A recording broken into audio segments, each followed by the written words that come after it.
रागादिरोगान् सततान् शक्तान् अशेषकाय प्रसृतान् शेषान् औत्सुक्यमोहारतिदां जघान यो पूर्ववैद्याय नमोऽस्तु तस्मै. आपण गंडूष विधी अध्याय वाचतोय. गंडूष विधी अध्याय बघत असताना त्याच्यामध्ये आपल्याला गंडूशांमध्ये कोणकोणत्या प्रकारचे गंडूष असतात, त्यानंतर गंडूष करताना आता कसं केलं जातं, हा जो काय म्हणू आपण ज्याला गंडूष कसे करायला हवेत, तर या पद्धतीचा म्हणजे किंवा त्याची प्रोसिजर कशी हे आता याच्यामध्ये सांगतात. याच्यामध्ये गंडूशांचा विचार करत असताना अजून एक गोष्ट महत्वाची त्याच्या आधी म्हणजे वाचन सुरू करण्याच्या आधी मला अशी सांगावीशी वाटते की नेहमीप्रमाणे आपण श्लोक पाठांतराची स्पर्धा घेत असतो प्रत्येक महिन्याच्या शेवटच्या सोमवारी. प्रत्येक महिन्याच्या शेवटच्या सोमवारप्रमाणे हा जो येणारा सोमवार आहे तर त्यावेळेला आपण जे अध्याय घेणार आहोत त्याच्यामध्ये वाग्भटाचाच जो 14वा अध्याय आहे विविधोपक्रमणीय अध्याय आणि त्याच्या बरोबरीने 14व्या अध्यायाच्या बरोबरच आपण वाग्भटांची वाताची प्रकृती आणि पित्ताची प्रकृती ह्या दोन प्रकृती घेणार आहोत. वातपित्त प्रकृती आणि त्याच्या बरोबरीने 14वा अध्याय या दोन्ही गोष्टी आपल्याला पाठांतरासाठी असणार आहेत. मोस्टली रविवारी किंवा शनिवारी सकाळी लवकर ह्या दोन्ही ज्या आहेत त्याचे रेकॉर्डिंग तुम्हाला मिळतील किंवा YouTube वरती पोस्ट केले जातील. ती एक गाईडलाईन म्हणून तुम्ही वापरू शकता. आणि त्याच्यानंतर महत्वाचा भाग जो आहे ना की पाठांतर करणं आणि त्याचं सादरीकरण करणं ह्या दोन्ही गोष्टी खूप महत्वाच्या असतात. काही जण असे मला सांगितलंय की आम्ही पाठ करतो पण ऍक्च्युली त्यावेळेला सगळ्यांच्या समोर म्हणायला होत नाही असं. तर असं काही करू नका. प्रत्येकाचंच काही म्हणणं परफेक्ट असतं असं नसतं, म्हणून आपण परफेक्ट होत असतो. त्या दृष्टीने सुद्धा हा विचार करायला पाहिजे आणि म्हणून प्रत्येकाने त्यामध्ये सहभागी व्हा असं एक मला वाटतं. आता आपण पुढच्या वाचनाला सुरुवात करूया. त्याच्यामध्ये गंडूष विधी आणि त्याच्यामध्ये आपले 9 श्लोक झालेले होते. आज आपण 10व्या श्लोकापासून सुरुवात करणार आहोत. 10व्या श्लोकामध्ये कसे करायचे गंडूष या संदर्भामध्ये वर्णन आलेलं आहे. आता गंडूष कसा करायचा तर त्या संदर्भामध्ये 10वा श्लोक घेऊया आपण. निवाते सातपे स्विन्नम मृदित स्कंधकंधरः गंडूषम अपिबन किंचित उन्नतास्य विधारयेत. आता याच्यामध्ये कसं आहे ना की गंडूष करत असताना कसा करावा हे सांगितलेलं आहे. तर निवाते सगळ्यात पहिलं म्हणजे निवात स्थान असलं पाहिजे. म्हणजे खूप वारं येत आहे अशा ठिकाणी गंडूष करू नयेत. असं का असावं बरं या सुद्धा आपण विचार करायला पाहिजे. प्रत्येक वेळेला कोणतंही पंचकर्म करत असताना निवात म्हणजे निर्वात या अर्थाने स्थान निवडावं असं म्हटलेलं आहे. आता निवात स्थानच का निवडायला पाहिजे, वारं आलं तर काय बिघडतं, तर कुठलाही आपण पंचकर्म जेव्हा करतो ना तर त्यावेळेला वाताची गती जी आहे तर ती महत्वपूर्ण आहे ह्या संपूर्ण पंचकर्मामध्ये. इव्हन आपण वमन बघत असताना ऊर्ध्वगामी असणारी द्रव्य त्यामध्ये वापरत असतो. वाताची गती आपण ऊर्ध्वगामी करतो. विरेचन देत असताना वाताची गती अधोगामी करणारी औषधं असतात आणि त्यामुळं वाताची गती पुन्हा त्या ठिकाणी आपण काही प्रमाणामध्ये बदलण्याचा प्रयत्न करत असतो. बस्तीमध्ये सुद्धा आपण बघतो की वाताचं शमन किंवा वाताचं शोधन करणं यामध्ये सुद्धा गती वेगळ्या पद्धतीनं वाताला दिली जाते. नस्य करताना सुद्धा आपण बघतो की निवात शयन असं आलेलं आहे. प्रत्येक ठिकाणी निवात शयन ही गोष्ट खूप महत्वाची लक्षात घ्यायला पाहिजे. आता निवाते असं म्हटलेलं आहे. निवांत किंवा निर्वात असं असतानाच त्या गोष्टी किंवा गंडूष हे करावेत असं म्हटलेलं आहे. या ठिकाणी सुद्धा आपण काही विशिष्ट घशाची हालचाल करून किंवा न करता संपूर्ण स्राव जे आहेत शरीरामधले किंवा मुखकुहरामधले ते मुखाच्या कॅव्हिटीमध्ये यावेत आणि तिथनं ते बाहेर पडावेत. म्हणजे एक प्रकारचं हे शोधनच आहे हेही लक्षात घ्यायला पाहिजे. त्या दृष्टीने सुद्धा इथे निवात असणं खूप गरजेचं आहे. म्हणजे वाताची गती जर का आपल्याला प्राकृत ठेवता आली किंवा प्राकृत करता आली तर त्याच्यामुळे काय व्हायला लागतं, वाताची गती प्राकृत असेल तर शरीरामधल्या सगळ्या गोष्टी किंवा ज्याला टॉक्झिन्स किंवा दोष म्हणून ते बाहेर पडायला मदत होत असते आणि म्हणून निवाते. त्यानंतरचा शब्द आलेला आहे ना तो म्हणजे सातपे. आतप म्हणजे काय, तर आतप म्हणजे काय तर ऊन. म्हणजे स आतप ऊन असताना, निवात असताना आणि ऊन असताना हे गंडूश करावेत. आता ऊन असताना का बरं करावेत? ह्याचा अर्थ असा की दिवसा करावेत, रात्री एकदम पूर्ण. बऱ्याच वेळेला अनेक लोकांना अशी सवय असते की रात्री झोपताना गुळण्या करायच्या. मग त्यावेळेला आपल्याला इथे ह्या ग्रंथाचा आधार घेऊन असं सांगता येतं की स आतपे असं म्हटलेलं आहे, म्हणजे दिवसाच्या वेळेला आपण करायला पाहिजे. तसंच दुर्दिन असताना, खूप ढगाळलेलं असताना मग गंडूश करू नयेत असं आहे का?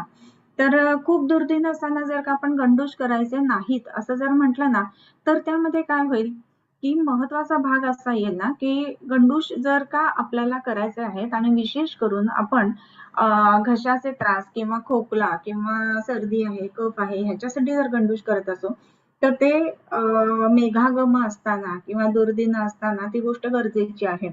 मग त्यावेळेला अजिबातच करायचे नाहीत का दुर्दिन असताना? तर असं काही नाही, करायचंय.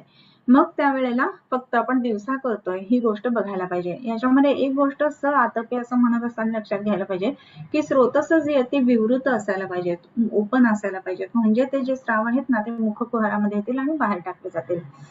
त्याच्यानंतर निवाते सातपे स्विन्नम असं म्हटलंय, स्वेदन द्यावं आधी आणि मग गंडूश करावेत. आता स्वेदन कशासाठी देतो आपण? तर स्रोतसांचं विवृतीकरण व्हावं म्हणूनच स्वेदन देतो, बरोबर? मग हे स्रोतसांचं विवृतीकरण होण्याच्या दृष्टीने हे जे काही आपल्याला स्वेदन द्यायचं आहे की नाही, मग ते आतपे म्हणजे आतप स्वेदनाने सुद्धा होणारे. जर आतप नसेल, दुर्दिन असेल, तर मग आपण त्या ठिकाणी काय करायला पाहिजे? स्वेदन जास्त चांगल्या प्रमाणामध्ये करायला पाहिजे. मग त्या ठिकाणी आपण नाडीस्वेद करू शकतो किंवा त्यामध्ये आपण अगदी पेशंटला सकाळी घरी असेल तर हॉट वॉटर बॅगने थोडंसं अंग शेकून घे, छाती शेकून घे, घसा शेकून घे आणि मग त्याच्यानंतर गुंडूश करायचं हे सांगू शकतो. तर निवाते सातपे स्विन्नम मृदित स्कंध कंधरहा. मृदित म्हणजे काय? तर चांगलं मर्दन करून. स्कंध म्हणजे ज्याला आपण खांदे म्हणतो ते, आणि कंधरा म्हणजे मान आणि खांदे यांना मर्दन करून मग गंडूश करावेत. आता हे का बरं मर्दन करायचं? तर आपण बघतोय की गंडूश जे ते ऊर्ध्वजत्रुगत दोष काढून टाकण्यासाठी होणार आहेत. मग ऊर्ध्वजत्रुगताची सुरुवात किंवा एक जे त्रिक म्हटलं जातं ना, ते त्रिक कुठं आहे? तर 2 स्कंध आणि मन्या याचं जे त्रिक आहे त्या ठिकाणी त्याचा उपयोग होतो आणि म्हणून विशेष करून स्विन्न, मृदित, स्कंध, कंधरा. आता ते स्वेदन जे करायचंय ना ते सुद्धा कुठे करायचंय? तर छातीला, खांद्याला आणि मानेला असं स्वेदन करायचंय, म्हणजे शरीरातले दोष निघून जातील. विशेष करून ज्या वेळेला सायनुसायटिस आहे किंवा पेशंटला कफ अडकल्यासारखा वाटतोय, अशा वेळेला हे स्वेदन जास्त महत्वाचं आहे, हे लक्षात घ्यायला पाहिजे. त्यानंतर गंडूशम अपिबन असं म्हटलेलं आहे. गंडूशम न पिता म्हणजे ते गटागटा पिऊन नाही टाकायचे पाणी, तर काय करायचं? तर गंडूशम अपिबन किंचित उन्नत आस्य विधारयेत. न पिता म्हणजे हा जो गंडूश करायचा आहे ना त्यावेळेला उन्नत आस्य म्हणजे किंचित मान वरती करून किंवा तोंड वरती करून विधारयेत न पिबन, न पिता तसंच धरून ठेवावं, म्हणजे ते घशाच्या खाली उतरायला नाही पाहिजे गंडूश, हे महत्वाचं. आणि त्याच्याच बरोबर धारण करून ठेवायचंय तोंडामध्ये. त्याच्यानंतरचा जो श्लोक आलेला आहे त्याच्यामध्ये कफपूर्णास्यता यावत स्रवत घ्राण क्षताथवा, हे कुठपर्यंत आपल्याला धरून ठेवायचं आहे? तर कफपूर्णास्यता येईपर्यंत किंवा स्रवत घ्राण अक्षता अथवा असंचार्यो मुखे पूर्णे गंडूश कवलोन्यथा. आता ज्या वेळेला आपल्याला हे किती वेळ धरून ठेवायचं आहे? तर त्याच्यामध्ये एक महत्वाचा भाग आहे की जेवपर्यंत कफपूर्णास्यता म्हणजे तोंडामध्ये पूर्ण कफ भरला आहे असं वाटेपर्यंत हे धारण करायचं आहे. आता कफ पूर्ण भरला आहे म्हणजे काय? तर आता ह्याच्या पुढे अजून धरणं आपल्याला सहन होत नाही आणि त्याच वेळेला ते स्राव जे आहेत ते पूर्ण मुखकुहरामध्ये येतात. असं जेव्हा जेव्हा होतं ना तर त्यावेळेला ही गोष्ट खूप महत्वाची राहते. सो कफपूर्णास्यता यावत, जोपर्यंत कफपूर्णास्यता येत नाही तोपर्यंत. आणखीन काय महत्वाचं आहे? स्रवत घ्राण अक्षता अथवा, किंवा दुसरी गोष्ट काय होईल? तर एक तर मुखामध्ये पूर्ण कफपूर्णास्यता होईल किंवा दुसरी गोष्ट अशी आहे की स्रवत घ्राण अक्षता अथवा, घ्राण म्हणजे नाकामधनं स्राव यायला सुरुवात होतो ही जाणीव होते, आणि अक्षता, अक्ष म्हणजे काय? तर डोळे, तर डोळ्यांमधनं सुद्धा आपल्याला असं वाटतं की आता पाणी येईल का काय असं वाटतं. तर हे जोपर्यंत होत नाही तोपर्यंत हे जे गंडूश आहेत त्याचं धारण करावं. गंडूशम अपिबित अपिबन किंचित उन्नतास्य विधारयेत कफपूर्णास्यता यावत स्रवत घ्राण अक्षता अथवा म्हणजे डोळे कान त्याच्यानंतर नाक याच्यामधनं स्राव येतोय असं वाटायला लागतं आणि तो स्राव जो आहे तो जोपर्यंत आपल्याला जाणवत नाही तोपर्यंत ते धरून ठेवायचं किंवा तोंडामध्ये संपूर्ण कफपूर्णास्यता होईपर्यंत हे गंडूश ते धरून ठेवायचं. त्याच्यानंतर असंचार्यो मुखे पूर्णे गंडूशः.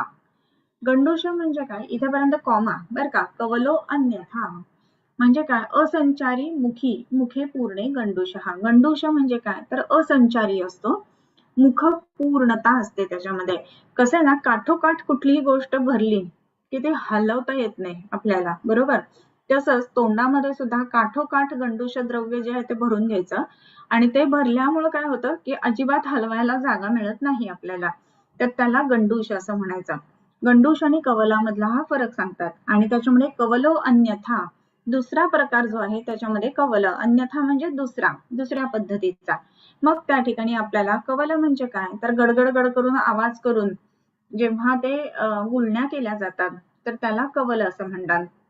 आता गंडूश म्हणजे काय असंचारी, मग कवल कसा आहे संचारी म्हणजे हलणारा, जे गंडूश द्रव्य आहे ते हलतंय असं. त्याच्यानंतर मुखे पूर्णे गंडूशः. मुख पूर्ण मुख भरलेला आहे असा गंडूश असतो. तर ज्या वेळेला कवल आपण करतो तर पाऊण किंवा अर्ध असं भरलेलं असतं. तुम्ही बघा जास्त द्रव्य जर का घेतलं गेलं तर तोंडामध्ये गंडूश किंवा गुळण्या करणं किंवा कवल करणं ही गोष्ट पॉसिबल होत नाही. पण थोडंसं कमी द्रव्य असलं की ती कवल करणं ही गोष्ट पॉसिबल होते. तर कवल आणि गंडूश ह्याच्यातला हा फरक आहे. मग आता कवल कुठे करायचा आणि गंडूश कुठे करायचा हे आपण एक बघायला पाहिजे. तुम्हाला एक माहिती असेल ना तर ज्या वेळेला गाण्याची आता काय म्हणतो आपण लता दीदींचा नुकताच ह्या गोष्टी झालेल्या आहेत त्यांना स्मरून किंवा त्यांना श्रद्धांजली वाहून आपण नक्की आपण असं सांगू शकतो की ज्या वेळेला वरचे स्वर लावायचे असतात ना तर वरचा स्वर लावण्यासाठी प्रॅक्टिस जी केली जाते ना ती खर्ज स्वरात केली जाते. मग जर का आपल्याला हा गंडूश त्याचा परिणाम खालीपर्यंत यावा असं जर वाटत असेल तर त्यावेळेला त्याला वरती उडवला जातो. म्हणजेच काय तर त्याच्यामध्ये संचारित्व येतं किंवा त्याच्यामध्ये महत्वाचा भाग म्हणजे गडगड आवाज केला जातो. असा आवाज केल्यानंतर त्याचा परिणाम जो आहे ना तो खालती गळ्यापर्यंत येतो. म्हणजे स्वरयंत्राच्या संदर्भामध्ये किंवा घशाच्या संदर्भामध्ये किंवा घसा दुखत असताना किंवा सर्व्हायकल लिम्फ नोड्स असताना असं सगळं असताना आपल्याला कवल जास्त उपयुक्त राहू शकतात असं एक माझं म्हणणं आहे. आणि गंडूश कधी तर ज्या वेळेला ऊर्ध्वजत्रुगत भागामध्ये विशेष करून सायनोसायटिस आहे, डोकं जड आहे, डोळ्यांमध्ये काही त्रास आहेत, त्याच्यानंतर नासाच्या ठिकाणी काही त्रास आहे, कर्णाच्या ठिकाणी काही त्रास आहे तर तिथे असंचारी मुख असं जर का केलं ना आपण म्हणजे गंडूश केलं तर त्याचा स्रावाच्या नुसार परिणाम येतो आणि कवल केल्यामुळे घशावरती त्याचा जास्त परिणाम येतो. सो हा कवल आणि गंडूशामधला फरक पहिल्यांदा आपण लक्षात घ्यायला पाहिजे. सो असंचारी मुखे पूर्णे गंडूशः कवलो अन्यथा असं म्हटलेलं आहे. असंचारी मुखे पूर्णे गंडूशः कॉमा कवलः अन्यथा. मग कोण कुठे कुठे उपयोगी पडतं हे सांगितलंय. मन्या शिरकर्ण मुखाक्षी रोगाः प्रसेक कंठामय वक्त्र शोषाः रुल्लास तंद्रा रुचिपीनसाश्च साध्या विशेषात कवलग्रहेण. कवल म्हणजे काय आपल्याला आवाज करण्याला जे सांगितलेलं आहे ते म्हणजे कवल. आता ह्या कवलामुळे काय काय विशेष करून साध्य होतं तर मन्यारोग, शिर, कर्ण, मुख, अक्षिरोगाः. आता इथे हे कवलग्रहणेनं म्हटलं ना तर या ठिकाणी गंडूश आणि कवल या दोन्ही गोष्टी त्यामध्ये अपेक्षित आहेत का फक्त कवल हे अपेक्षित आहे. तर इथे म्हणताना शब्द जरी कवल वापरलेला असला तरी कवल आणि गंडूश हे दोन्ही तिथे अपेक्षित आहेत हे लक्षात घ्यायला पाहिजे. म्हणजे कवल आणि गंडूशाची ही फलश्रुती आलेली आहे. मन्या शिरकर्ण मुखाक्षी रोगाः प्रसेक कंठामय वक्त्रशोषाः रुल्लास तंद्रा रुचिपीनसाश्च साध्या विशेषात कवलग्रहेण. ओके, कवल ग्रह केल्यानंतर काय काय साध्य होतं तर मन्या मानेचे रोग. आता मन्या रोग असं म्हणत असताना मानेचे रोग कोणकोणते आहेत असं जर आपण बघितलं तर शिर रोग म्हटल्यानंतर शिरशूल किंवा वातज पित्तज शिर, रक्तज शिरशूल हे सगळे सांगितलेले ते येतात. मानेचे रोग म्हटल्यानंतर आपल्या डोळ्यासमोर पहिल्यांदा येतं ते म्हणजे सर्व्हायकल स्पॉन्डिलोसिस किंवा स्पॉन्डिलोलिस्थेसिस किंवा ज्याला आपण मानेच्या संदर्भामध्ये डिजनरेटिव्ह चेंजेस म्हणतो ते. पण त्याच्या बरोबरीनं आणखीन काही मानेच्या संदर्भामध्ये गोष्टी आपण बघायला पाहिजेत. मग मान हलणं हा जो प्रकार आहे ज्याला सुरुवात आपण कंपवाताची म्हणू शकतो. तर हे मान हलणं किंवा मन्या कंप हा जो भाग आहे ना त्याच्यासाठी सुद्धा हे कवल आणि गंडूश उपयुक्त आहेत, हेही लक्षात घ्यायला पाहिजे. त्याच्यानंतर मन्या शिररोग, कर्णरोग, कानाचे वेगवेगळे जे काही रोग आहेत मग त्याच्यामध्ये अगदी टिनिटस आहे किंवा छोटस काय म्हणतो पिन पॉइंट परफोरेशन आहे, अशा ठिकाणी सुद्धा कर्णरोगांमध्ये आपल्याला कवलागिणी गंडूशाचा उपयोग होतो. त्यानंतर मुखरोग, मुखरोगामध्ये सगळे दंतरोग सुद्धा येतात आणि मुखरोग सुद्धा येतात. त्याच्यानंतर अक्षिरोगा हा असं म्हटलेलं आहे त्या डोळ्यांच्या रोगांच्यासाठी सुद्धा. मग आता इथे शिरक, कर्ण, मुख, अक्षिरोग हे सगळे एकत्र आलेत. हे एकत्रित का आलेले असावेत याचाही आपण एक विचार करायला पाहिजे. तुम्हाला शृंगाटक मर्म माहिती असणार आहे. सो ज्या वेळेला गंडूश किंवा कवल केले जातात तर कर्ण, नासा, मुख हे सगळं जिथे एकत्र येतं तिथे आतमध्ये घशाच्या पाठीमागच्या बाजूला विशेषत्वाने जी काय म्हणू आपल्याला मर्म सांगितलेली आहेत ती जी मर्म आहेत ना ती म्हणजे ही मर्म आहेत, बरोबर. तर ही जी मर्म आहेत तर त्या मर्मांवरती त्याचा परिणाम येतो आणि म्हणून पूर्ण नासा, कर्ण आणि मुखरोग या सगळ्यासाठी सुद्धा त्याचा उपयोग होत असतो. सो शृंगाटक मर्माच्या ठिकाणापर्यंत ह्या गंडूशाचा उपयोग होतो हे लक्षात घ्यायला पाहिजे. सो मन्याशिरक, कर्ण, मुखाक्षी रोगा हा आणि काय तर प्रसेक, कंठामय, वक्त्र शोषा. प्रसेक खूप पुन्हा पुन्हा लाळ येणं याला प्रसेक असं म्हटलं जातं. मग आता प्रसेक हा व्याधी जो आहे ना तर तो नानात्मक व्याधींमध्ये पण येतो आणि त्याच्याच बरोबरीने अजीर्णाचं लक्षण म्हणून पण येतं. मग त्या ठिकाणी सुद्धा आपण जर का कवल ग्रहण करायला सांगितलं तर हे अजीर्ण लवकरात लवकर बरं व्हायला मदत होत असते. त्याच्यानंतर कंठामय, कंठाचे रोग. मग कंठाचे रोग म्हणत असताना रोहिणी वगैरे जे रोग सांगितलेले आहेत विशेषत्वाने. त्याच्यानंतर आवाज बसणं किंवा आपण आता बघतो की कॉन्ड्रोमलेशिया म्हणून जो असतो रोग तर त्यामध्ये सुद्धा ह्या पद्धतीने आपल्याला विचार करता येईल. त्याच्यानंतर काही वेळेला जे वोकल कॉर्ड्स असतात त्याची पाल्सी असणं किंवा वोकल कॉर्ड्स वरती नोड्यूल असणं तर ह्या सगळ्या गोष्टींसाठी आपल्याला कवल ग्रहण हे खूप चांगल्या पद्धतीनं आपल्याला पेशंटला सांगता येत असतं. आणि कंठामय वक्त्रशोषा हा असं म्हटलंय. वक्त्रशोष म्हणजे काय मुखशोष, तोंडामध्ये सारखाच जर का शोष पडत असेल तर त्याची कारणं बरीच वेगवेगळी असतात. तर शोष म्हणत असताना राजयक्ष्म्याप्रमाणे विचार करणं हा एक भाग झाला. त्याच्यानंतर दुसरी गोष्ट मुखशोष का असतो तर अजीर्ण असेल तर मुखशोष असतो. त्याच्यानंतर प्रमेह असेल तरी मुखशोष असतो. त्यानंतर काही पेशंट्स असतात की ज्यांना भूक अजिबात लागत नसते त्यांना मुखशोष असतो, पुन्हा पुन्हा पाणी पित असतात. त्याच्यानंतर काही स्पेसिफिक पेशंट असे सांगत असतात की लाळ जी असते ना ती खूप घट्ट होते, थिकनेस असतो आणि म्हणून शोष पडत असतो. लाळ बदललेली असते त्यांची. मग त्या दृष्टीने सुद्धा ह्याचा विचार करायला पाहिजे. सलायव्हरी ग्लँडच्या मध्ये स्टोन अडकल्यानंतर सुद्धा मुखशोष असतो बरं का. तर बऱ्याच वेळेला सलायव्हरी ग्लँड जे असतात तर त्याचे जे डक्ट्स आहेत तर त्यामध्ये काही वेळेला क्रिस्टलायझेशन होतं, फॉर्मेशन होतं आणि मग ते स्टोन्स बनल्यासारखे होतात आणि मग लाळ येत नाही म्हणून शोष असतो. मग अशा ठिकाणी सुद्धा वाताची गती प्राकृत होऊन तो स्टोन जो आहे क्रिस्टलायझेशन जे झालेलं आहे ते विरघळून ते निघून जाणं या पद्धतीने उपयोग होत असतो आणि म्हणूनच त्याच्यामध्ये कंठ आस्य शोष असा शब्द वापरलेला आहे. याही गोष्टींचा विचार करायला पाहिजे. त्यानंतर रुल्लास, तंद्रा, रुचिपीन साश्च. रुल्लास मळमळ असणं. मळमळ का असते बरं तर जनरली विदाह असताना किंवा विदग्धाजीर्ण असताना मळमळ असते. त्याच्यानंतर तंद्रा, तंद्रा म्हणजे आपण ज्याला म्हणतो नारे तंद्री लागले किंवा एकच एक विचार करत राहणं किंवा थोडंसं ज्याला आपण सायकोटिक पेशंट्स असतात असे जे असतात तर त्यांच्यासाठी सुद्धा ह्या गंडूशाचा उपयोग होईल. मग हे गंडूश आपण तिथे कुठले वापरायचे हे सुद्धा वेगवेगळ्या पद्धतीने आपल्याला वापरता येईल. आता समजा आपल्याला वक्त्रशोष हे आपण समजा बघितलं आणि त्याची कारणं आता आपण वेगवेगळी सांगितली तर त्याच्यामध्ये समजा राजयक्ष्म्यासारखी कारणं आहेत म्हणून वक्त्रशोष आहेत असं जर असेल तर मग त्या ठिकाणी आपण काय वापरू तर गुडूची नारायणी, भुईकोळा अशा पद्धतीच्या औषधांचा आपण गंडूश त्या ठिकाणी करू शकतो किंवा कवल करू शकतो.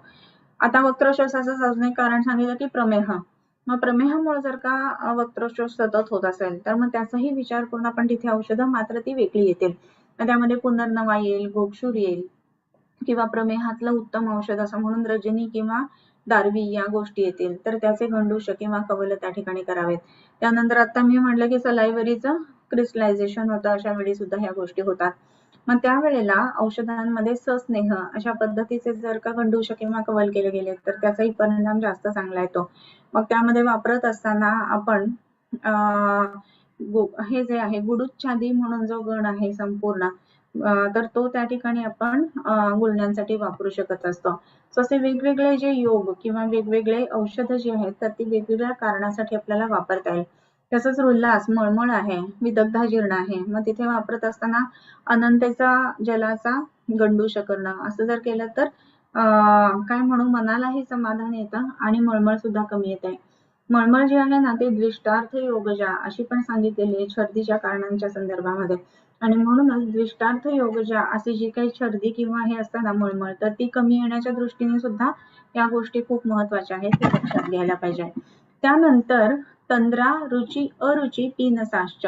तंद्रा सायकोटिक पेशंट्स किंवा तंद्री लागणं किंवा एकच एक गोष्ट परत करणं किंवा रिपीटेड करणारी जी मुलं असतात किंवा स्लो लर्नर्स असतात तर त्यांच्या संदर्भामध्ये सुद्धा हे कवल जे आहे हे महत्वाचे लक्षात घ्यायला पाहिजे. मग तिथे संज्ञा स्थापनचा आपण कवल सुद्धा वापरू शकत असतो.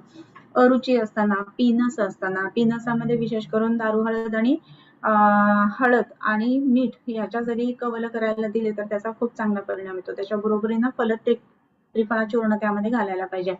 पीनसाश्च साध्या विशेषात कवलग्रहण.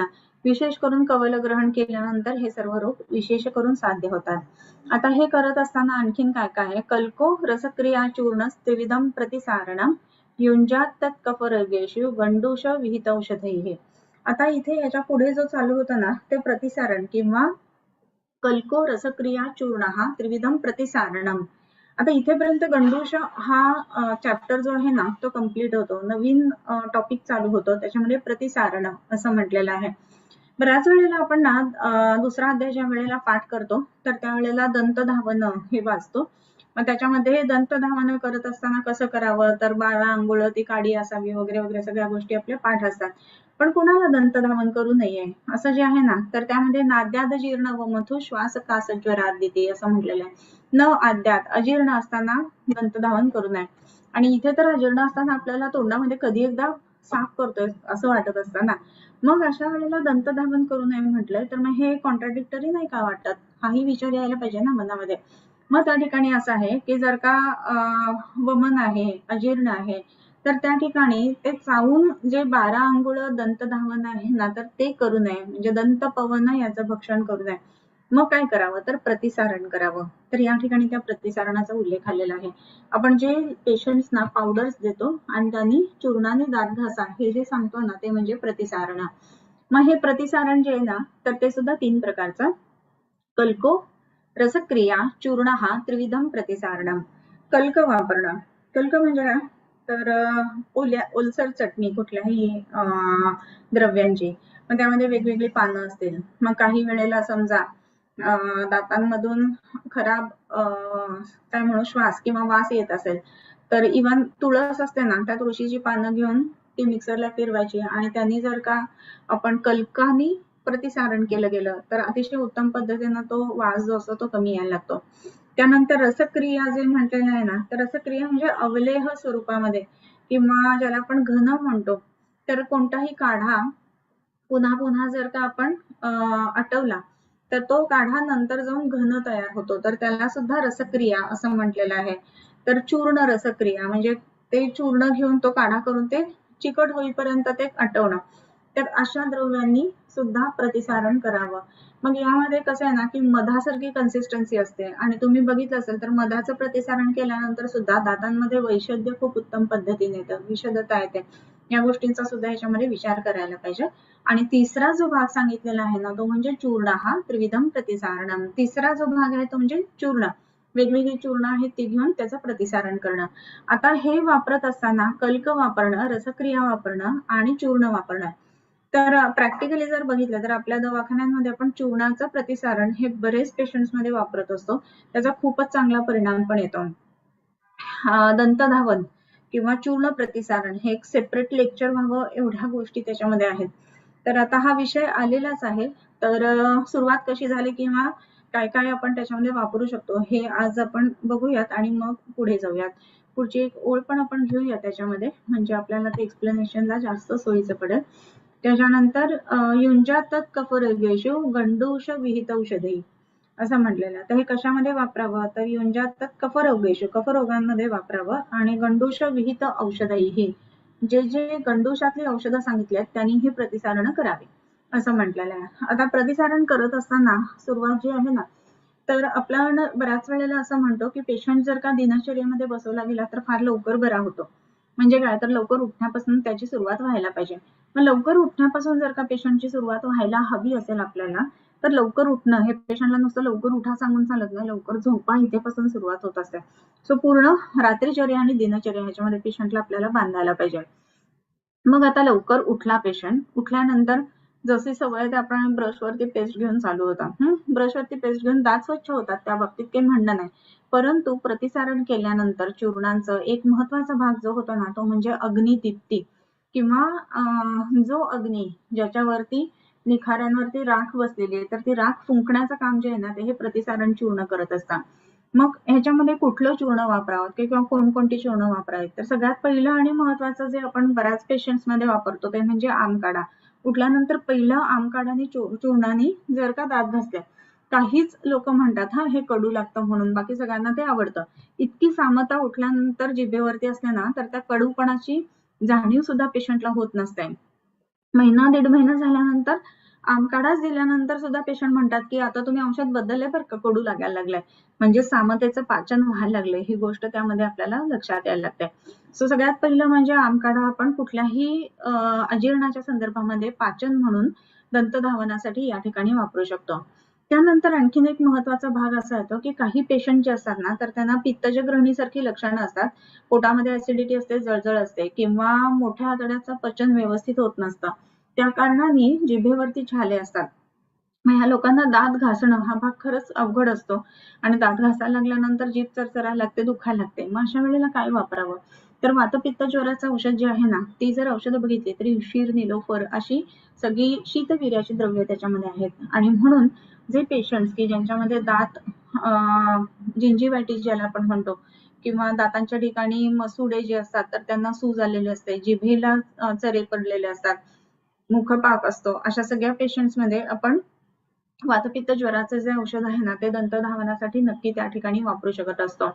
त्यानंतरचे काही पेशंट्स असे असतात ना की छोटी मुलं असतात की त्यांना पेस्ट सुद्धा गिळणारी अशा टिपिकल टाईपची जी छोटी मुलं असतात.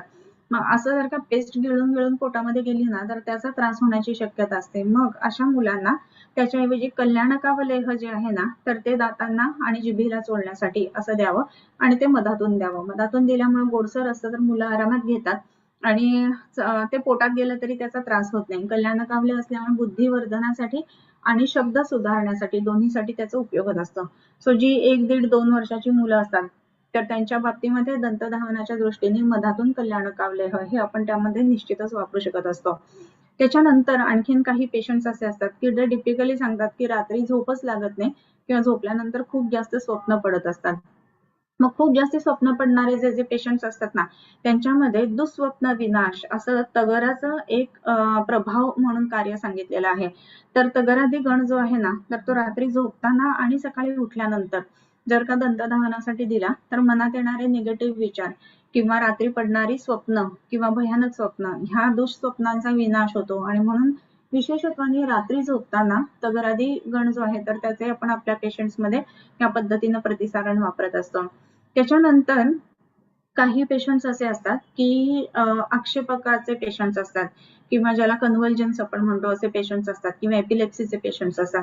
तर अशा पेशंटमध्ये सद्ग्रहाचं चूर्ण जे आहे ना, ते सकाळी आणि रात्री दंतधावनासाठी वापरावं, त्याचाही उत्तम परिणाम येतो. काही पेशंट जे असतात ना, तर त्यांना लाळ खराब झालेली असते किंवा मगाशी जसं म्हटलं की थिकनिंग झालेलं असतं. तर अशा पेशंट्सना लाळ सुधारण्याचं जे औषध आलेलं आहे की ज्याच्यामध्ये विशेष करून दारू, हळद वगैरे आहे, तर अशी जी औषधं आहेत ना, तर ती दंतधावनासाठी वापरावी, त्याचा खूप चांगला परिणाम आपल्याला दिसतो. त्याच्यानंतर अजून काही पेशंट्स असतात की ज्यांच्यामध्ये आदमान असतं, पोट एकदम डब्ब होत असतं. मग त्या ठिकाणी आपल्याला कफाचं छेदन होणं गरजेचं आहे. मग तिथे कोष्ठवातारी चूर्ण लवण म्हणजे लवण घातलेलं असं जर का वापरलं गेलं ना, तर त्याचाही परिणाम आदमान आटोप कमी करणं आणि मुखामध्ये कफाचं छेदन करणं ह्याच्यासाठी फार चांगल्या पद्धतीनं दिसत असतं. याच्या बरोबरीनं अजून अनेक अशी औषधं आहेत की जी आपण दंतधावनासाठी वापरत असतो. प्रमेहामध्ये सुद्धा दंतधावन ही खूप महत्वाचा भाग आहे. याचं कारण diabetes is well controlled in mouth असं म्हटलेलं आहे. मुखकुहरापासून त्याची संप्राप्ती चालू होते. तुम्हाला सगळ्यांनाच माहिती आहे की ज्या वेळेला कार्बोहायड्रेट्स जे असतात ते खाऊन चघळून जर का खाल्ले गेले तर त्याचं पचन मुखकुहरापासून चालू होत असतं. आणि डायबिटीसचे पेशंट जे असतात ना किंवा प्रमेहाचे पेशंट असतात ते विशेषत्वाने चवा किंवा वचा खाणारे असतात. म्हणजे न चावता खाणारे असतात, म्हणून वचा असं म्हटलं जातं. चावच्या विरुद्ध वचा बरं का. आणि म्हणून न चावता नुसतं गपागप गिळायचं आणि म्हणून त्यांना ना कुठल्याही अन्नाची चव लागत नसते. त्याच्यामुळे सामता खूप जास्ती असते. मग काहीतरी चमचमीत कर ना, काय तेच करून ठेवलंय म्हणून मग खाताना चिडचिड पण होत असते. आणि चिडचिड झालं की परत रसामध्ये वैरस्य यायला लागतं आणि पुन्हा प्रमेहाची संप्राप्ती चालू होते. असे सगळे जे विशेष सायकलमध्ये अडकलेले प्रमेहाचे पेशंट्स असतात ना, तर त्यांच्यासाठी कफज प्रमेहाचं जे औषध आहे ते विशेषत्वाने दंतधावनासाठी आपण वापरत असतो. त्याचाही परिणाम अतिशय चांगला दिसतो. आता कफज प्रमेहाच्या पेशंटना दंतधावन जर का कफज प्रमेहाच्या औषधांनी आपण चालू केलं तर त्याच्यामुळे काय व्हायला लागतं की कफाचं छेदन जे आहे तर ते मुखकुहरामध्येच व्हायला लागतं. त्याच्यानंतर अग्नी जो आहे तो प्रदीप्त व्हायला लागतो आणि कफाचं छेदन झाल्यामुळे संप्राप्त्या कमी यायला मदत होत असते. सो या दृष्टीने आपण त्याचा विचार करायला पाहिजे. त्यानंतर जे प्रमेहाचे पेशंट असतात तर त्यांना बॅड ब्रीथ हा एक लक्षण खूप जास्त मोठ्या प्रमाणामध्ये सापडत असतं. त्यांच्या दंतादिना मलाढ्यत्वम हे जे लक्षण आहे ते कमी करण्याच्या दृष्टीने सुद्धा कफज प्रमेहाचं जे औषध आहे तर ते दंतधावनासाठी वापरलं तर त्याचा अतिशय उत्तम परिणाम आपल्याला दंतादिनांचं मलाढ्यत्वम वरती खूप चांगला दिसत असतो. त्याच्याच बरोबरीनं काही पेशंट असे असतात की ज्यांना जिंजिवायटिस असतं आणि तोंडातून म्हणजे हिरड्यांमधून रक्त बऱ्यापैकी येत असतं, ज्याला मॉडर्न प्रमाणे आपण स्कर्वी म्हणतो, किंवा टार जास्त जमल्यामुळे सुद्धा ह्या गोष्टी होत असतात असं सांगितलं जातं. मग त्या आतमध्ये म्हणजे जो टार असतो त्याच्या खाली इन्फेक्ट होत असतं आणि म्हणून ते पुन्हा पुन्हा इन्फेक्ट होऊन त्याच्यामधनं काय म्हणू आपल्याला हे रक्त बऱ्यापैकी प्रमाणामध्ये येत असतं. मग असे जे पेशंट्स असतात ना तर त्यांच्यामध्ये ज्योतिष्मतिक शोध म्हणून जे औषध आहे ते जर दंतधावनासाठी दिलं ना तर हे रक्त येणं, टार साठणं या गोष्टी खूप चांगल्या कमी येतात. समजा ते तुम्हाला अवेलेबल नसेल, मिळालं नाही तर त्यामध्ये आपण दारव्याधी काढा जो आहे त्याचं सुद्धा दंतधावन अशा पद्धतीने इथे करू शकत असतो. काही पेशंट जे असतात तर त्यांच्यामध्ये दात तुटणं किंवा त्याचे तुकडे पडणं असे एक स्पेसिफिक लक्षणं पेशंट सांगत असतात. मग असे जे पेशंट्स असतात ना तर त्यांच्यामध्ये अस्थिमज्जा पाचक आणि त्याच्यामध्ये डिंक जो असतो तर तो बारीक करून मिसळून त्याप्रमाणे त्याचं दंतधावन सांगावं. डिंक जो आहे ना किंवा पिंपळनाक ह्या सुद्धा गोष्टी त्याच्यामध्ये वापरता येत असतात, कषाय रसाच्या असतात. आणि मग दात घट्ट होणं आणि दातांची मजबूती वाढणं ह्या दृष्टीने सुद्धा आपल्याला ते वापरता येत असतात. बाकी इतर बकुळ आहे की ज्याला वज्रदंती म्हटलं जातं तर ते सुद्धा आपण त्याच्यामध्ये वापरू शकत असतो. सो दातांच्या आरोग्यासाठी म्हणून सुद्धा प्रतिसारण हे महत्वाचं आहे. अजून एक महत्वाचा भाग मला या ठिकाणी दंतधावनाचा नक्की सांगावा असं वाटतं की दातांना प्रतिसारण करणं हे जेव्हा जेव्हा आपण विचार करतो ना तर काही पेशंट्स असे असतात की ज्यांना दात वेडेवाकडे येत असतात किंवा दात पडून नवीन यायला जेव्हा सुरुवात होते 4थी 5वी त्यावेळेला तो दात वाकडा येत असतो. मग अशा वेळेला सुद्धा आपण पेशंटला त्या ठिकाणी संज्ञास्थापनगणाचं जर का चूर्ण सोडायला दिलं ना तर दाताच्या वाताची गती प्राकृत व्हायला लागते आणि दात सरळ यायला मदत होत असते. तसंच दंतधावन झाल्यानंतर जात्यादी तेल किंवा इरिमेदादी तेल हे दातांना प्रतिसारणार्थ वापरावं. असं जर केलं गेलं तर दाताच्या ठिकाणी असणारा जो वात आहे त्याचं शमन होतं आणि मग 2-2 दात एका ठिकाणी येणं किंवा दात वाकडे येणं किंवा सरळ रेषेत न येणं, 2 दातांच्या मध्ये खूप जास्त गॅप असणं, या सगळ्या गोष्टींच्या दृष्टीने आपल्याला तिथे औषधं देता येत असतात. पण एकदा का दात आले 14, 15, 16 वर्षाचं झाल्यानंतर की मग परत दातांना योग्य जागेवर आणणं ही गोष्ट काही तिथे शक्य होत नसते. मग त्यासाठी वेगवेगळ्या पद्धतीचं टेन्शन देऊन त्या क्लिप्स वगैरे लावल्या जातात. तर त्यावेळेला सुद्धा जर पेन असेल ना तर इरिमेदाती तेलाने जर प्रतिसारण केलं गेलं तर त्याचा खूप चांगला परिणाम आपल्याला ह्याच्यामध्ये दिसतो. तसं अजून एक जिंजिटोन नावाचं एक औषध येतं तर ते सुद्धा प्रतिसारणासाठी खूप चांगल्या पद्धतीनं काम करतं. काही पेशंट जे असतात ना ते टिपिकली कृमी दंताचे पेशंट्स असतात. म्हणजे दात किडलेले पेशंट्स असतात. तर हे कृमीदंत असतात ना, तर आपल्याला वाटतं की हे फिलिंग आणि हे केल्याशिवाय ते जाणारच नाहीत. परंतु कृमिघ्न औषध जे आहे, कृमिघ्न योग जो सांगितलेला आहे अप्पाशास्त्री साठेंच्या पुस्तकामधला, तर तो योग रोजच्या रोज जर का दंतधावनासाठी वापरला गेला ना, तर दंतकृमी उत्तम पद्धतीने कमी येतात आणि काळेपणा वगैरे सगळा कमी येतो. कॅव्हिटेशन काही त्यांनी फिलअप होत नाही. परंतु कॅव्हिटीमध्ये जर कोणी येऊन इन्फेक्टच नाही झालं, तर कॅव्हिटी अजून डीप जाणं हा भाग होत नाही. सो त्या दृष्टीने सुद्धा या कृमिघ्न गणाचं दंतधावन जे आहे ना, ते खूप चांगल्या पद्धतीने आपल्याला कामात येत असतं. काही पेशंट जे असतात त्यांच्यामध्ये फिशर टंग खूप मोठ्या प्रमाणामध्ये असते आणि दात किंवा जीभ जी आहे ना, ती काहीच खाऊ देत नाही किंवा खूपच जास्त मोठ्या प्रमाणामध्ये त्यांना त्या फिशर टंगचा त्रास होत असतो. असे जे पेशंट्स असतात तर त्यांना अर्शाचा जो योग आहे, धान्यक दीप्य कोशीर हरितके, तर हे दंतधावनासाठी जर का दिलं गेलं ना, तर त्याचाही परिणाम जो आहे तो उत्तम येतो. आणि कफ, मांस आणि रक्तसारापासून जिव्हा सांगितलेले आहे. सो त्याप्रमाणे मांस पाचक आणि रक्तपाचक या दोन गोष्टी जर का आपण दंतधावनासाठी वापरल्या गेल्या तर त्याचाही परिणाम म्हणून मुखकुहर आणि त्याचं आरोग्य हे उत्तम राखण्याच्या दृष्टीने म्हणून आपल्याला ह्या दोन्ही गोष्टी मांसपाचक आणि रक्तपाचक हे आपल्याला दंतधावनासाठी वापरता येत असतात. सो असा खूप वेगवेगळी दंतधावनं किंवा प्रतिसारणं आहेत. आता अजून पुढे काही औषधं येणारच आहेत की जी आपण पाहणार आहोत. परंतु एक आतापर्यंतचा क्लिनिकल एक्सपिरियन्स ज्याला म्हणू किंवा अनुभवातनं ज्या ज्या गोष्टी वापरलेल्या आहेत, तर ते मोस्टली जे जे आहे वापरलेलं, अजून बऱ्याच गोष्टी असतील की ज्या वापरल्यात किंवा आता सांगितल्या गेल्या नाहीत. पण जे मेन त्याचा विचार करण्याची जी पद्धत आहे ना, ती ह्या पद्धतीने असली पाहिजे की हे निदान कसं आहे आणि त्याच्यानुसार औषध कोणतं प्रतिसारणार्थ वापरावं. अजून एक याच्यामध्ये मला प्रॅक्टिकल काय म्हणतो ज्याला की उपयोग ह्या गोष्टींचा असं एक सांगावसं वाटतं की आपण ज्या वेळेला पेशंट्सना औषधं देतो ना, की 2 दिली, 3 दिली, 4 दिली, मग पेशंट म्हणतो अरे एवढी सारी औषधं. तर दंतधावनाचं औषध असं म्हटल्यानंतर ना, की दात घासले की ते औषध झालं. त्या औषधाचा परिणाम फक्त दातांवर येतो का हो? तर तसं नाही येत ना. संपूर्ण शरीरावरती येत असतो, रसावरती येत असतो, त्याच्यानंतर अग्नीवरती येत असतो आणि म्हणून दंतधावन हे उत्तम पद्धतीनं route of administration of drug असं आपल्याला म्हणता येईल. सो ह्या वेगवेगळ्या पद्धतीनं हे जे प्रतिसारण म्हटलेलं आहे ना, दंत प्रतिसारण किंवा मुखकुहर प्रतिसारण, तर ह्या सगळ्या गोष्टी ज्या आहेत ना, त्या आपण या पद्धतीनं वापरायला हव्यात आणि त्याचा परिणाम आपल्याला आपल्या पेशंट्समध्ये खूप उत्तम पद्धतीनं बघायला मिळतो आणि प्रॅक्टिकली एक औषध आपल्याला द्यायचं कमी होऊन जातं. सो पेशंट सुद्धा हा आता 3च औषधं मला घ्यायची आहेत किंवा 4च औषधं घ्यायची आहेत, यामुळे तो खुश असतो. सो ह्या सगळ्या गोष्टी ज्या आहेत ना, त्या आपण नेहमी पाहायला हव्यात आणि त्या पद्धतीनं ही वेगवेगळी प्रतिसारणं आपण वापरायला हवीत. मला असं वाटतं आपण एक पुढचा श्लोक घेऊयात अजून. कल्को रसक्रिया चूर्ण त्रिविधम प्रतिसारणम युंजात तत्कफरोगेषु गंडूष विहित औषधैः. आता कल्क, रसक्रिया आणि चूर्ण हे 3 वेगवेगळ्या पद्धतीचं प्रतिसारण आहे. युंजात तत्कफरोगेषु कुठे वापरावं, तर विशेष करून कफरोगांमध्ये वापरावं आणि गंडूष विहित औषधैः हे कोणकोणती औषधं वापरावी, तर गंडूषामध्ये जी जी काही औषधं सांगितलेली आहेत ना, तर ती या प्रतिसारणासाठी वापरावीत. आता वरती आपण गंडूशाच्या औषधांच्या संदर्भामध्ये बघितलेलंच होतं, तर ती सर्व औषधे या ठिकाणी वापरता येतात. त्यानंतर आता जो मुद्दा येतो तो श्लोक वाचूया आणि आपण काही शंका असतील तर त्या घेऊया. मुखालेपस त्रिधा दोष विषहा वर्णकृच्च सहा उष्णो वात कफेशस्तः शेषेषु अत्यर्थ शीतलः. आता मुखालेप असं म्हटलंय म्हणजे काय, तर मुखावरती लावले गेलेले वेगवेगळे लेप. आता आपण बघितलं की गंडूश बघितला, कवल बघितला, त्याच्यानंतर प्रतिसारण बघितलं. हे जे आहे ना, ते आतून स्वच्छ करणारं किंवा विशेष करून अन्न व स्रोतसाच्या दृष्टीने या गंडूश, कवलाचा आणि दंतप्रतिसारण किंवा प्रतिसारणाचा उपयोग आपल्याला दिसतो. आता हे करत असताना अजून एक गोष्ट महत्वाची जी आहे ना, ती म्हणजे मुखालेप.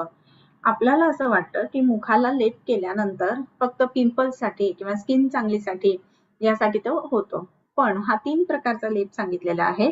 दोष, विष हा आणि वर्णकृच्च. दोष घालवणारा मुखालेप, विष घालवणारा मुखालेप आणि वर्णकृत म्हणजे जे आता आपण प्रॅक्टिकली जे पेशंट्स मध्ये वापरतो की वेगवेगळे लेप वापरल्यानंतर स्किन किंवा चेहरा चांगला दिसणं ह्याच्यासाठी.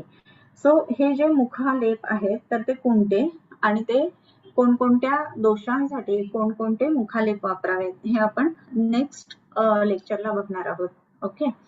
सो स्टे ट्यून्ड म्हणतो तसं आहे, कारण की बऱ्याच लोकांना मुखालेप ही गोष्ट खूप आवडत असते. म्हणजे आपण फेस पॅक या दृष्टीने पेशंट्सना वापरत असतो आणि त्याचा परिणाम सुद्धा खूपच चांगला वेगवेगळा आपल्याला दिसत असतो.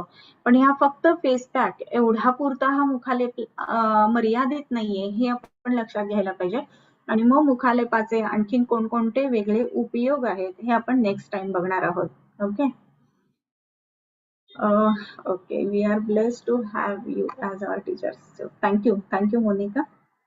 एक क्वेश्चन आहे इकडे आलेला.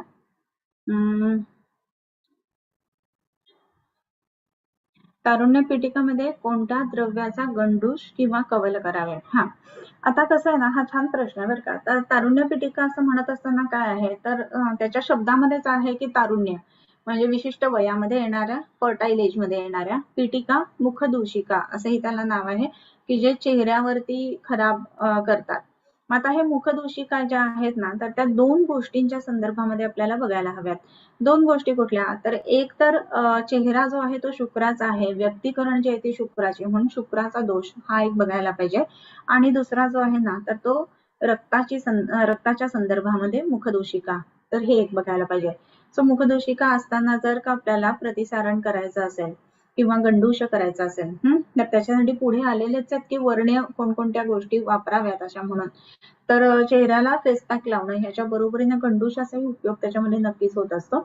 मग त्याच्यामध्ये आपण करत असताना दशमूळ धान्वंतराचं गंडूश करणं, असं केल्यानंतर सुद्धा शरीरामधल्या काय म्हणू आपण ज्याला की विरसता येणं किंवा शुक्रदोष किंवा रक्तदोष कमी होणं या दृष्टीने त्याचा उपयोग होत असतो.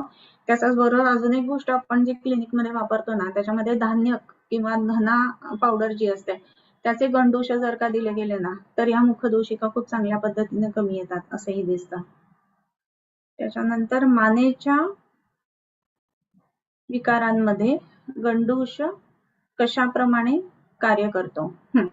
आता कसं आहे ना, की मानेच्या विकारांमध्ये असं म्हणत असताना मान काय आहे, तर चेहरा आणि शिर यांना जोडणारा तो भाग आहे आणि घशाला रक्ताशय असंही म्हटलेलं आहे. आणि गंडूश ज्या वेळेला आपण करणार ना, तर रक्तावरती त्याचं कार्य होतं. रक्तावरती कार्य होत असताना तुम्ही एक बघितलं असेल की जे अवयव संघटन आलेलं आहे ना, तर त्या अवयव संघटनामध्ये प्रत्येक ठिकाणी रक्त आहे. म्हणजे काय, तर गर्भस्य यकृत प्लीहानव शोणितजौ असं आपण बघतो की यकृत आणि प्लीहा रक्तापासून उत्पन्न झालेला आहे. त्याच्यानंतर मगाशी बघितलं की जिव्हा, तर त्याच्या सुद्धा रक्तसारात, बाकी कफशोणित मांससारात जिव्हा असं म्हटलेलं आहे. म्हणजे शोणित म्हणजे रक्त, तर प्रत्येक ठिकाणी रक्त महत्वाचं आहे. त्याच्यामुळं रिजनरेशनच्या कामामध्ये रक्त ही गोष्ट खूप महत्वाची आहे. आणि मगाशी जे आपण म्हटलं की डिजनरेटिव्ह चेंजेस आहेत, तर त्या ठिकाणी रक्त जर का शुद्ध उत्तम पद्धतीनं त्या अवयवाला मिळालं तर ते रिजनरेशनचं काम सुधारेल. आणि म्हणून कंपवाता किंवा मन्या कंप किंवा स्पॉन्डिलोटिक चेंजेस अशा सगळ्या आजारांमध्ये रक्ताला उत्तमत्व येऊन रक्ताचा कस वाढून मग मन्या रोगांमध्ये त्याचा उपयोग होत असणार. Okay. 17-year-old female patient night blindness ने काय विचार करावे? ओके, नाईट ब्लाइंडनेस जर का असेल ना, त्याच्यामध्ये जनरली आपण बघतो की ज्वराची संप्राप्ती आहे का हा भाग बघायला पाहिजे. बऱ्याच वेळेला हे जर का येऊन गेलं असेल, ज्वर जर का होऊन गेलेला असेल ना, तर हा नाईट ब्लाइंडनेस आपल्याला काही वेळेला पेशंट्स मध्ये दिसतो. आणखीन एक गोष्ट त्याच्यामध्ये अशी आहे की नाईट ब्लाइंडनेसचा विचार करत असताना हेरिडिटरी काही नाही आहे ना कॉज, हे सुद्धा त्याच्यामध्ये बघायला पाहिजे. तसं जर असेल तर वल्मीकरजाचा उपयोग चांगला होतो, तर ती ही गोष्ट द्यायला पाहिजे. त्यानंतर पादतलाला लेप लावणं, बाकी महात्रिफलाभृदाचं तर्पण करणं, त्याच्यानंतर बृहत्वासकादी कषाय 2 वेळेला काढा करून पेशंटला देणं. आणि त्याच्यानंतर रात्रीच्याच वेळेला हे होतं, याचा अर्थ असा आहे की प्युपिलचं जे डायलेटेशन व्हायला पाहिजे तिथे ह्या गोष्टी काही वेळेला होत नाही किंवा कमी उजेडामध्ये दिसत नाही असं जे आहे, तर ही गोष्ट एजिंगच्या प्रोसेसची संदर्भामध्ये सुद्धा असते. सो व्यवस्थापन गण वापरणं आणि रसायन औषधं वापरणं अशा गोष्टी त्याच्यामध्ये वापरायला पाहिजे.